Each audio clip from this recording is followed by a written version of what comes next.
Oke, assalamualaikum warahmatullahi wabarakatuh. Pertemuan kali ini kita masuk ke pertemuan 6 dan 7 ya.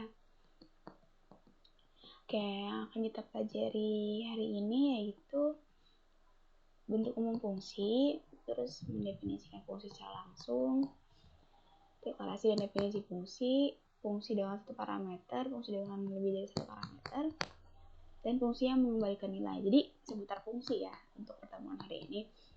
Nah, yang pertama tentang bentuk umum fungsi. Bisa kita lihat di sini bentuk umum fungsi yaitu terdiri dari tipe, terus nama fungsinya, terus deklarasi parameter, dan pernyataan di dalam fungsinya.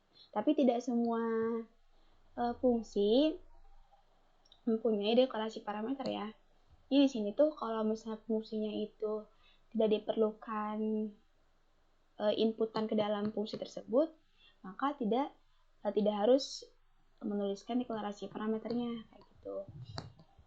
Nah, untuk tipe fungsinya sendiri merupakan tipe nilai yang dihasilkan oleh fungsi. Nah, jadi kalau misalnya si fungsi tersebut tidak dituliskan tipe data nilainya tersebut, maka hasil fungsinya itu dianggap bilangan bulat atau integer kayak gitu. Dan di sini deklarasi parameter itu merupakan daftar tipe berupa nama variabel yang akan menerima nilai pada saat fungsi tersebut dipanggil. Jadi inputannya gitu, inputan fungsinya gitu. Jadi bedanya parameter sama variabel itu, kalau variabel itu sebenarnya parameter itu bagian dari variabel, tapi bedanya kalau variabel kan kita dideklarasikannya itu di dalam suatu fungsi ya. Nah, kalau ini mah parameter mah di dalam satu fungsi tapi sebagai fungsi masukannya kayak gitu. Di sininya gitu. Jadi kayak gitu bedanya. Nah, kita lanjut ke mendefinisikan fungsi secara langsung. Jadi di sini tuh lebih ke cara nulis fungsi tersebut gitu. Kalau di sini contohnya kita mendefinisikan fungsi secara langsung gitu.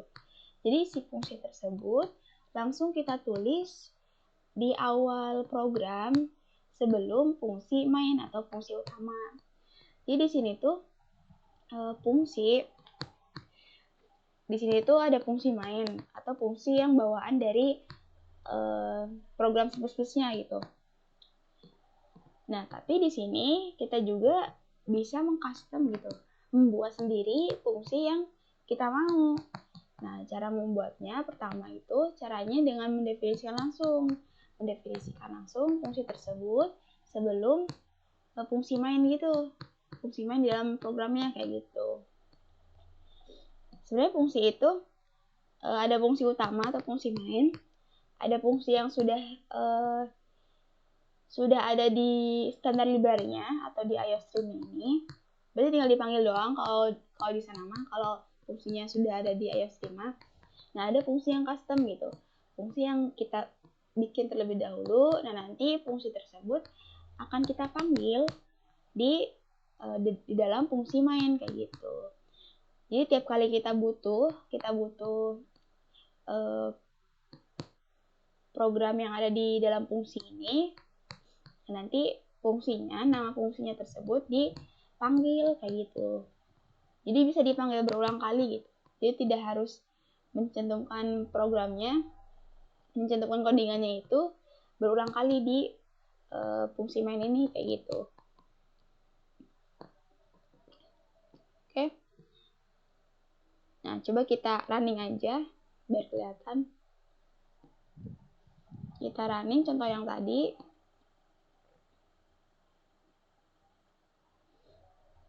Nah, jadi keluarannya tuh kayak gini.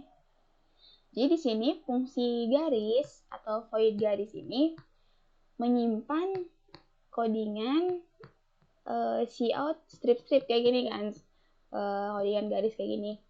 Nah, nanti si fungsi ini yang kita butuhkan, garis-garis yang kita butuhkan di sini, nanti fungsinya tinggal kita panggil aja gitu. Jadi tinggal kita panggil, nanti dia bakal dieksekusi gitu. dieksekusi di programnya kayak gitu, dan nampilin si garis tersebut kayak gitu. Oke, kita lanjut ke deklarasi dan definisi fungsi. Ini contoh penulisan kedua ya. Contoh cara penulisan fungsi gitu. Tadi kan kita mendefinisikannya langsung di awal program atau sebelum fungsi main. Nah, kalau di sini kita mendeklarasikan terlebih dahulu gitu, tipe dan nama fungsinya di awal program. Nah, baru deh didefinisikan fungsi tersebut di akhir program gitu, atau setelah fungsi main kayak gitu. Nanti keluarannya atau outputnya itu sama kayak tadi, gak ada bedanya gitu. Ini tergantung dari kebutuhan sendiri sih, kebutuhan program tersebut gitu. Seberapa banyak misalnya, seberapa banyak fungsi yang dibuat di sana di program tersebut, terus seberapa efektif gitu penggunaannya. Jadi kalau misalnya kita udah punya fungsi banyak banget di program kita, ya tinggal kita pilih mana yang lebih efektif gitu. Penulisan secara deklarasi dan definisi fungsi, atau penulisan mendefinisikan fungsi secara langsung. Seperti itu. Oke, ini bisa kita running sama kayak tadi. Ininya ya. Outputnya sama kayak tadi. Jadi dia bakal nampilin garisnya yang kita panggil di dalam fungsi garis. Oke. Kita lanjut ke fungsi dengan satu parameter. Nah, di sini fungsi ini tuh punya fungsi masukan, punya variabel masukan atau parameter. Nah, di sini kan ada contohnya itu fungsi hello nih.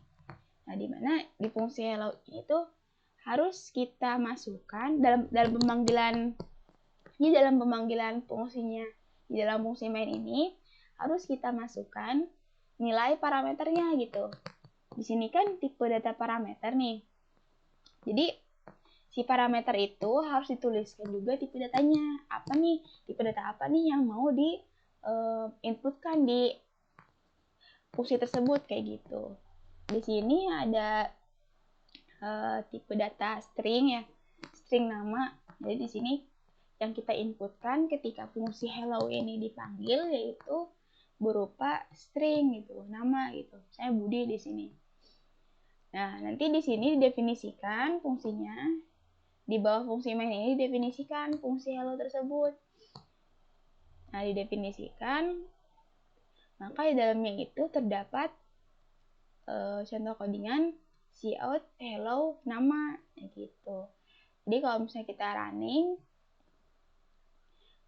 running fungsi tersebut,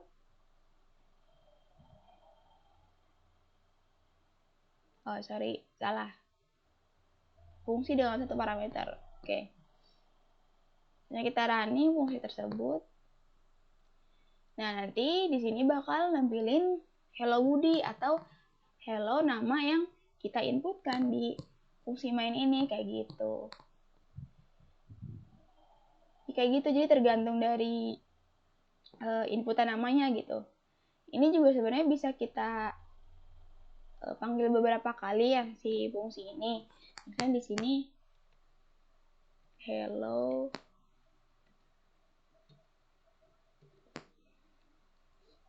misalnya kita menginputkan nilai yang beda gitu, tapi tipe datanya sama, akan dipanggil 2 kali juga di sininya, di outputnya kayak gitu. Jadi pemanggilan nilai parameternya itu tipe datanya harus sama dengan deklarasi parameternya. Kalau di sini deklarasinya bertipe data string, maka nilai yang kita panggil juga harus string gitu. Nilai yang kita inputkan juga harus string kayak gitu. Jadi nggak boleh beda. Oke. Kita lanjut ke fungsi dengan lebih dari satu parameter. Nah, di sini parameter yang diinputkan itu bisa lebih dari 1, 2, 3, itu tidak dibatasin itu berapa inputannya. Tapi untuk masing-masing parameter sendiri harus dicantumkan tipe datanya gitu secara berulang. Misalnya, walaupun di sininya mempunyai tipe data yang sama, misalnya tipe data parameter A sama B ini sama-sama integer. Kan biasanya kita kalau mendeklarasikan variabel itu langsung aja gitu ya, satu baris integer A, B gitu. Nah, kalau parameter ini rada beda. Jadi dia harus dicantumkan tipe datanya setiap kali parameter tersebut dideklarasikan. Jadi integer A, integer B, atau enggak kalau misalnya di sininya beda tipe data, berarti misalnya string A, integer B, kayak gitu. Jadi harus masing-masing parameter itu harus dideklarasikan tipe datanya ya. Oke, di sini ada contohnya fungsi tambah. Di mana fungsi tambah ini mempunyai dua buah parameter dengan tipe data yang sama, integer A dan integer B. Nah, di sini di akhir programming ini didefinisikan bahwa fungsi tambah ini di dalamnya terdapat program A tambah B sama dengan hasil dari penjumlahan tersebut gitu. Nanti di sini di fungsi main bakal kita panggil gitu. Sekaligus kita inputkan bilangan apa yang mau kita jumlahkan gitu. Jadi di sini misalnya pemanggilan tambah 9,2. Nah, berarti di sini tuh 9 sebagai inputan variabel atau parameter A kayak gitu. Nanti dia bakal masuk ke sini. Nah, untuk yang 2 ini, angka 2 atau nilai 2 ini bakal masuk ke B kayak gitu. Jadi di sini bakal diproses di dalam definisi fungsinya di sini bakal diproses. A bakal masuk ke sini, B bakal masuk ke sini. Nah, nanti di sini A tambah B bakal dioperasikan kayak gitu. Nah, berarti di sini output yang akan dihasilkan yaitu contohnya ini. Kita running, output yang akan dihasilkan yaitu tergantung dari inputannya gitu, inputan nilai parameternya yang kita panggil di fungsi main. Tambah 9,2, berarti di sini outputnya 9 tambah 2 sama dengan 11 kayak gitu.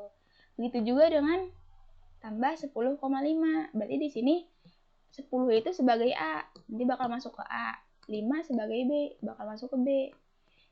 Nah, nanti di sini outputnya 10 tambah 5 sama dengan 15. Kayak gitu ya. Oke, kita lanjut ke fungsi yang mengembalikan nilai.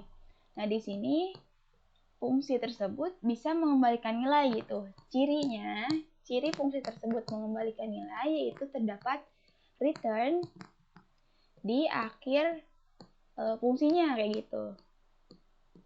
Nah, jadi di sini tuh memanggil nilai untuk dimanfaatkan kembali gitu. Misalnya kita tuh menginputkan parameter atau variabelnya itu pada saat running program gitu ya. Nah, nanti si parameter ini tuh, si variabel ini tuh bakal masuk ke sini, ke ininya, ke fungsinya.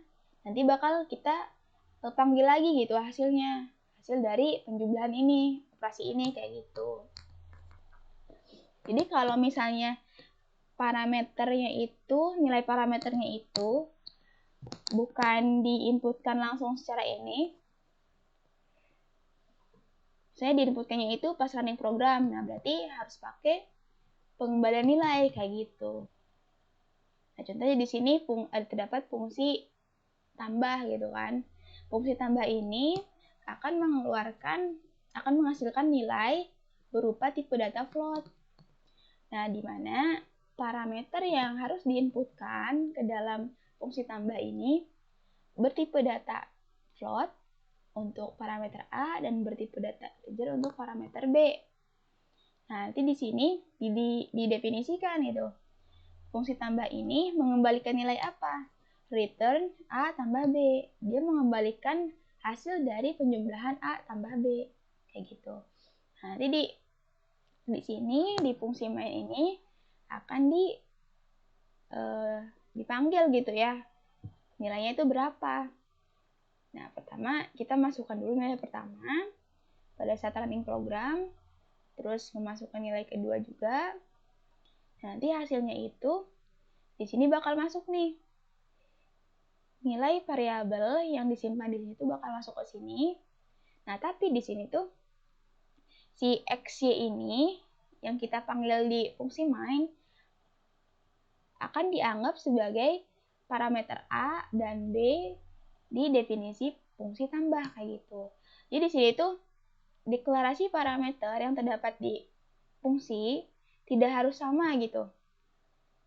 Maksudnya tuh nama parameter atau variabel itu tidak harus sama antara pemanggilan di fungsi main dan definisi di fungsinya kayak gitu. Jadi itu sama aja. Nah, tapi yang harus diperhatikan adalah tipe datanya. Di sini X itu sebagai A, Y itu sebagai B kan. Nah, tapi di sini A terdapat tipe datanya itu float. Nah, berarti X juga harus bertipe data float ketika dideklarasikan. Begitu juga B. B di sini bertipe data integer. Nah, berarti untuk Y ini yang sebagai B di sini harus bertipe data integer kalau mau masuk ke fungsi tambah ini kayak gitu. Nah, di sini misalnya di sini juga ada contoh pengembalian nilai 0. Kan sebelumnya kita tidak menuliskan tipe data main kan ya di sini di fungsi mainnya tersebut. Sebenarnya kalau tidak dituliskan juga nggak apa-apa. Nanti si program tuh bakal ngebaca tipe datanya integer dan returnnya itu 0 kayak gitu. Jadi sama aja sebenarnya. Oke, kita langsung ini aja ya. Kita langsung running. Yang lebih dari pengembalian nilai, fungsi pengembalian nilai. Kita running.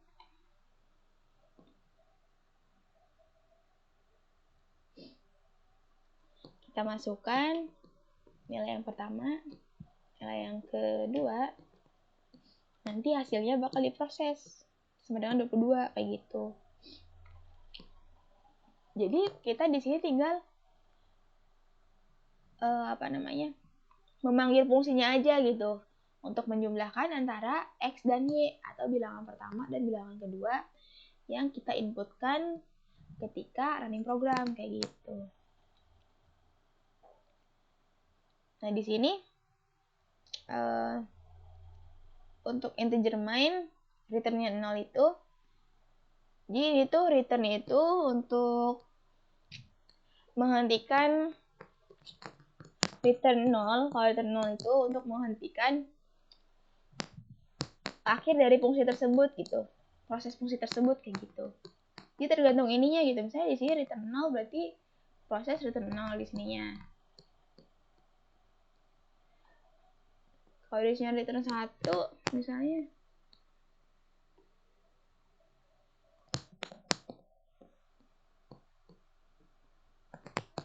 nanti bakal sama juga return 1 kayak gitu. Jadi si return ini fungsinya buat menghentikan proses fungsi tersebut kayak gitu. Fungsi dari returnnya. Selain untuk mengembalikan nilai ya. Kayak gitu. Oke, kita lanjut ke latihan.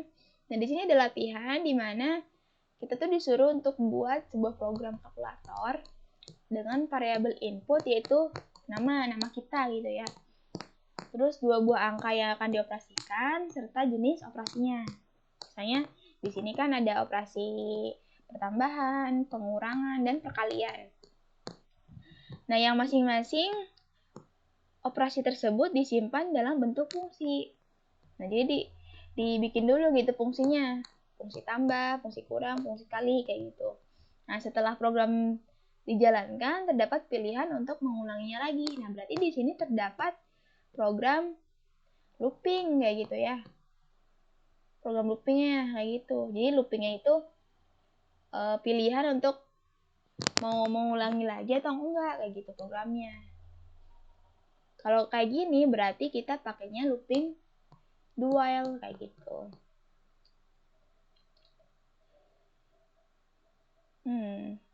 Nah, untuk ininya, di mana jenis operasi tersebut terdapat pertambahan, pengurangan, dan perkalian. Nah, jadi di sini tuh pilihan dari operasi matematika tersebut kita pilih menggunakan percabangan gitu, percabangan switch case kayak gitu.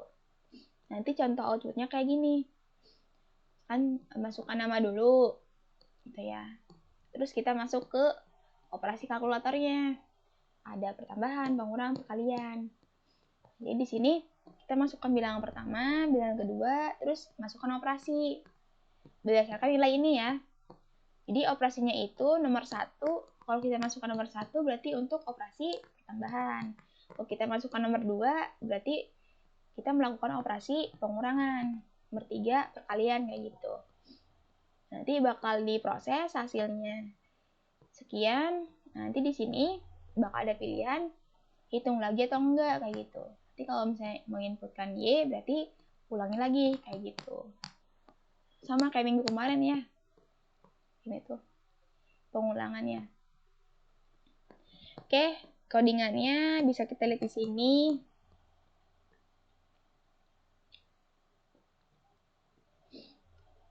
Nah, di sini pertama kita deklarasikan terlebih dahulu fungsi apa saja yang kita butuhkan gitu ya. Nah, di sini supaya lebih simple berarti untuk fungsi nama, untuk memasukkan nama kita bikin fungsi namanya fungsi hello ya. Dimana fungsi masukannya itu, parameter masukannya itu bertipe data string, terus isinya nama gitu. Nah, nanti di sini si fungsi hello ini bakal kita definisikan. Kita definisikan di sini, di mana isi dari fungsi hello itu sekian ya, demikian. Nah, halo nama kayak gitu. Nanti si fungsi halo ini bakal kita panggil gitu di sini di dalam programnya kayak gitu. Pas saat kita memasukkan nama kita kayak gitu misalnya.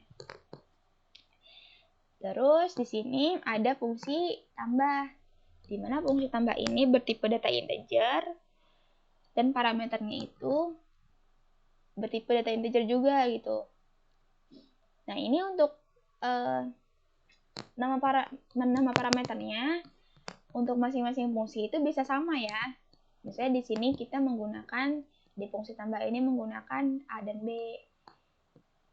Nah, di fungsi kurang juga menggunakan A dan B gitu. Itu nggak masalah gitu. Jadi bisa kita gunakan gitu. Terus di sini ada fungsi kurang, terus fungsi kali dengan tipe data float kayak gitu. Kita tinggal definisikan aja di bawahnya gitu. Di bawah fungsi main ini kita definisikan fungsi-fungsinya yang kita butuhkan kayak gitu. Di sini ada fungsi tambah, sama kayak contoh tadi, mengembalikan nilai penjumlahan A dan B. Terus di sini ada kurang, sudah kali juga. Nah, di sini program mulai dari memasukkan nama sampai dengan pilihan untuk melakukan programnya lagi atau enggak, terdapat di dalam looping do while ya. Jadi di sini tuh programnya bakal di eksekusi minimal 1 kali, dan nanti kalau misalnya untuk kondisinya tidak sesuai, maka program tersebut akan berhenti gitu, tidak dieksekusi lagi kayak gitu. Ini penjelasan dari looping yang minggu kemarin ya. Nah, di sini terdapat pilihan operasinya juga gitu. Operasi kalkulator, pertambahan, pengurangan, dan perkalian. Nah, pertama kita masukkan terlebih dahulu bilangan yang mau kita operasikan gitu. Bilangan pertamanya itu A, yang kita deklarasikan dulu variabelnya di awal. Nah, terus bilangan kedua itu B. Nah, terus di sini kita disuruh untuk memasukkan operasi. Jadi kita mau ngelakuin apa nih ke bilangan A dan B ini? Apakah kedua bilangan tersebut mau kita jumlahkan kah? Atau kurangi atau dikalikan kayak gitu. Tinggal dipilih, tinggal dimasukkan 1, 2, 3-nya kayak gitu. Nah, terus di sini pilihan dari operasinya atau operatornya ini bakal masuk ke sini. Misalnya kita pilih penjumlahan nih atau pertambahan. Jadi kan kita milihnya 1. Nah, maka di case 1 ini berisi hasil sama dengan fungsi tambah gitu. Jadi si fungsi tambah ini kita taruh di variabel hasil, di mana variabel hasil ini sudah kita deklarasikan kayak gitu. Ya. Nanti hasilnya bakal disimpan di variabel hasil, fungsinya ini bakal disimpan di variabel hasil. Dan nanti dari variabel hasil tersebut bakal dipanggil setelah percabangan switch kayak gitu. Kalau dipanggil, nanti di sini ada pilihan untuk menghitung lagi atau enggak kayak gitu. Di sini ada sistem CLS. Kalau sistem CLS itu gunanya untuk meng-clear output. Jadi bakal ngulangi lagi ke sini gitu. Jadi supaya lebih rapi lah gitu codingannya. Nah, kalau sistem CLS sendiri dia tuh dibungkus di standar library Windows.h kayak gitu fungsinya. Oke, kita langsung running aja di sini.